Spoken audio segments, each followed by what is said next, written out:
So everyone, we are starting game 2 in this series of 5 of the College of William and Mary versus Purdue University.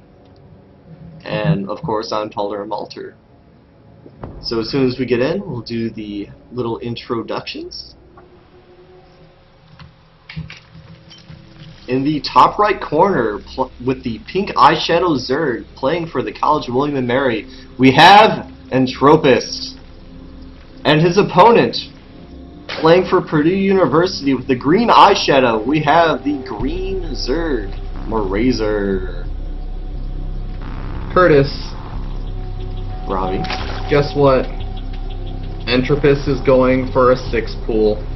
Oh, and yeah, I guess we won't be having that long. Oh, that's actually really interesting to put it in front of the larva.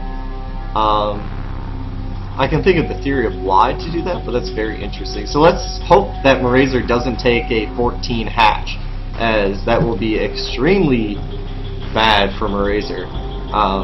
Of course, because it is a 6 pool, as long as Murazor doesn't do something economic. Oh, and we do have, it looks like a 10 pool going pool, down. Or 10 pool. Yes. So hopefully... Wow, and actually, both of these players are sending their overlords in the right direction to start off with, so... It's going to be a bit interesting to see what ends up happening here.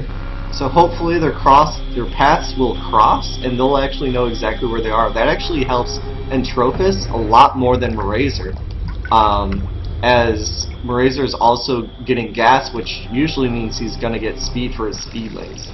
And we have our first... it's going to be so close to see if these overlords spot each other. Oh, they're just out of range. They're barely not going to. Barely out of range. With that range of, I believe, 9 vision, they were at about like the 10 or 11 distance in between each other. And we had the first 6 Zerglings coming out from Murazor as well. But Entropist is sending out his Zerglings to what looks like the bottom right position. You know, I feel like Murazor is going to be able to respond to this pretty well. I mean, Murazor has his 6 Zerglings out already and actually moving up to Entropist's position. And these Zerglings are going to fight each other. But Murazor's caught on move command. He's actually at a big disadvantage right now. With 2 of the Zerglings still being alive from Entropist, but we have more Zerglings rushing in. And there's actually a huge... since Murazor picked off so many Zerglings, Murazor is actually in a giant lead as he has 4 more drones, and speed is already on the way. Wow, yeah, Murazor is in a great position, having those extra drones, not being too far behind, actually being about 5 Zerglings down, but you know, Murazor does have some more Zerglings on his way for himself, so he's not going to be too behind there either. Yeah. So the longer this game goes on, the further ahead Murazor is going to end up being.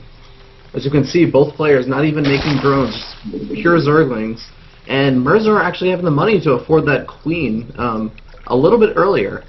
Yeah, by about 15 seconds. So as long as the speed kicks in, these Zerglings are going to be oh so much more powerful compared to the slow lanes from Entropist. And now we even have the queen advantage, and if he's able to pick off this overlord, it's huge, and we have another big engagement, which Entropist decides to run away and try and regroup. Speed is about to kick in, and it kicks in! Murazor is able to now get a little surrounded. Oh, picks off so many Zerglings! So much damage. Oh, so many free Zergling kills to get a giant lead, and that overlord goes down, so Entropist is even supply blocked right now. This is a giant GG. GG.